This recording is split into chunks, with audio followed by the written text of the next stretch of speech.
എൻ്റെ പൊന്നോ, മത്തി പൊള്ളിച്ചതിന് ഇത്രയും രുചിയോ? അപ്പോൾ ഇന്നത്തെ റെസിപ്പി മത്തി പൊള്ളിച്ച വീഡിയോ ആണ്. എൻ്റെ വീഡിയോ ഇഷ്ടപ്പെട്ടാൽ ലൈക്ക് ചെയ്ത് കമൻറ്റ് ചെയ്ത് ചാനൽ സബ്സ്ക്രൈബ് ചെയ്യണേ. വേണ്ടി ഞാൻ 1/2 കിലോ മത്തിയാണ് എടുത്തിട്ടുള്ളത്. പിന്നെ കുറച്ച് കുരുമുളക് എടുത്തിട്ടുണ്ട്, പച്ചക്കുരുമുളക് എടുത്തിട്ടുണ്ട്. ഇതിലേക്ക് ഞാൻ 2 കഷ്ണം ഇഞ്ചി കഷ്ണം ഇടുന്നുണ്ട്. ഇനി ഇതിലേക്ക് ഒരു 5-6 വെളുത്തുള്ളിയും ഇട്ട് കൊടുക്കാം.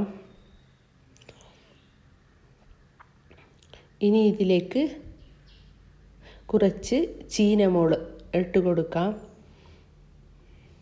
ഇനി ഇതിലേക്ക് കുറച്ച് കുഞ്ഞി ഉള്ളി ഇട്ട് കൊടുക്കാം. ഇനി ഇതൊക്കെ ഒന്ന് നന്നായി ചതച്ചെടുക്കാം. ഞാൻ അമ്മിക്കല്ലിലിട്ട് ഇപ്പം നന്നായി ഒന്ന് ചതച്ചെടുക്കുന്നുണ്ട്. നിങ്ങളുടെ കയ്യിൽ മിക്സി ഉണ്ടെങ്കിൽ മിക്സിയിലും ചതച്ചെടുക്കാവുന്നതാണ്. അപ്പോൾ ഇതൊന്ന് നന്നായി ഒന്ന് ചതച്ചെടുക്കാം. ഇത് നന്നായി ഒന്ന് ചതച്ചെടുത്തിട്ടുണ്ട്. അപ്പം ഇനി ഇതൊരു പാത്രത്തിലേക്ക് മാറ്റി കൊടുക്കാം.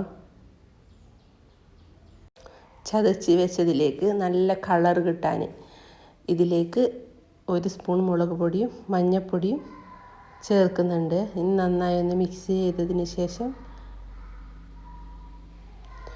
ആവശ്യത്തിനനുസരിച്ച് ഉപ്പും ചേർക്കാം. ഇതിലേക്ക് 1 മുറി ചെറുനാരങ്ങ നീരും ഞാൻ ചേർത്ത് കൊടുക്കുന്നുണ്ട്. ഇനി ഇതൊന്ന് നന്നായി ഒന്നും കൂടെ ഒന്ന് മിക്സ് ചെയ്യാം. നേരത്തെ ക്ലീൻ ചെയ്ത് വെച്ചിട്ടുള്ള മത്തിയിലേക്ക് ഇതൊന്ന് ഇട്ട് കൊടുക്കാം. ഇത് നമ്മൾ സാധാരണ മത്തി പൊരിക്കുന്നതിനേക്കാളും കൂടുതൽ ടേസ്റ്റാണ് ഇതിന്. എണ്ണയൊന്നും ഒഴിക്കാതെ നല്ലൊരു ടേസ്റ്റി ആയിട്ടുള്ള മത്തി പൊള്ളിച്ചതാണിത്. ഇനി ഇതൊരു 20 മിനിറ്റ് ഒന്ന് റെസ്റ്റ് ചെയ്യാൻ വെക്കാം. 20 മിനിറ്റ് ആയിട്ടുണ്ട്. മസാലയൊക്കെ നന്നായി മത്തിയിൽ പിടിച്ചിട്ടുണ്ട്. ഇപ്പം ഞാൻ ഒരു ഇല എടുത്തിട്ടുണ്ട്, വാഴയില. ഇത് നന്നായി ഒന്ന് തീയിൽ കാട്ടി വാട്ടിയെടുത്തിട്ടുണ്ട്. ഇനി ഇതിലേക്ക് മത്തി ഇങ്ങനെ വെച്ച് കൊടുക്കാം. ഓരോന്നായിട്ട് ഇങ്ങനെ വെച്ച് കൊടുക്കാം. ഇതിന് വേണ്ടിയിട്ട് കുറച്ച് വലിയ വാഴയില തന്നെ എടുക്കണം.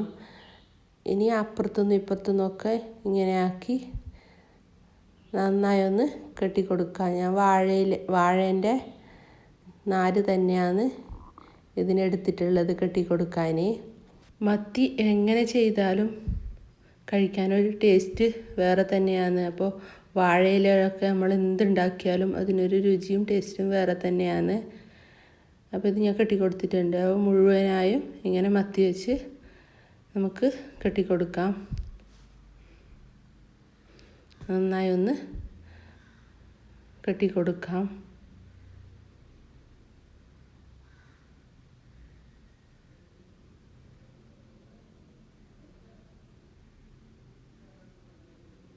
ഇപ്പോൾ ഞാൻ രണ്ടും ഇങ്ങനെ കെട്ടിയെടുത്തിട്ടുണ്ട് കേട്ടോ. ഇനി ഇതൊന്ന് നന്നായി ഒന്ന് ചുട്ടെടുക്കാം. ഞാനൊരു പാൻ അടുപ്പ് വെച്ച് നന്നായി ഒന്ന് ചൂടാക്കി വെക്കുന്നുണ്ട്. ഒട്ടും തീരെ എണ്ണ കൂട്ടുന്നില്ല. ഇനി ഇത് ഇങ്ങനെ വെച്ച് നന്നായി ഒന്ന് ചുട്ടെടുക്കാം. ഇത് ഫ്ലെയിം കുറച്ച് വെച്ചിട്ട് വേണം ഇതൊന്ന് ചുട്ടെടുക്കാൻ. ഒരു 10-20 മിനിറ്റ് വെച്ചിട്ട് ചുട്ടെടുക്കണം. കാരണം നേരിട്ട് മത്തി അതിലിട്ട് ഫ്രൈ ചെയ്യുന്നതല്ലേ. അപ്പോൾ ഇത് നന്നായി ഒന്ന് ഇങ്ങനെ ചുട്ടെടുക്കാം. തിരിച്ചു മറിച്ചൊക്കെ ഇട്ട് നന്നായി ഒന്ന് ഇങ്ങനെ ചുട്ടെടുക്കാം. 20 മിനിറ്റൊക്കെ ആയി നല്ലൊരു ഫ്രൈ ആയി വന്നിട്ടുണ്ട് ഇത്. ഇനി ഇതൊന്ന് പ്ലേറ്റിലേക്ക് മാറ്റി കൊടുക്കാം.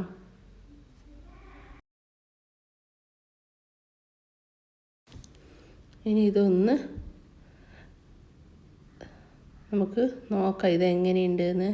ഈ വാഴയില തുറക്കുമ്പോൾ തന്നെ ഇതിൻ്റെ മണം കൊണ്ട് ഇങ്ങനെ നിൽക്കാൻ പറ്റുന്നില്ല. ഇവിടെ അത്രക്കും മണമാണ് ഇതിന്. കണ്ടില്ലേ, നല്ല മത്തിയൊക്കെ നന്നായി വെന്ത് വന്നിട്ടുണ്ട്.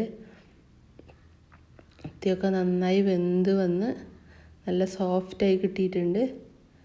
എല്ലാവരും ഒരു പ്രാവശ്യമെങ്കിലും ഇങ്ങനെ ഉണ്ടാക്കി നോക്കണം. മത്തി പൊള്ളിച്ചതിൻ്റെ കൂടെ എപ്പോഴും നല്ലൊരു കോമ്പിനേഷനാണ് കപ്പ. അപ്പോൾ കപ്പയും കൂട്ടി കഴിക്കാനാണ് ഇത് നല്ല ടേസ്റ്റ്. അപ്പം എല്ലാവരും ഉണ്ടാക്കിയിട്ട് ഇതിൻ്റെ ഫീഡ്ബാക്ക് ഒന്ന് പറയണേ.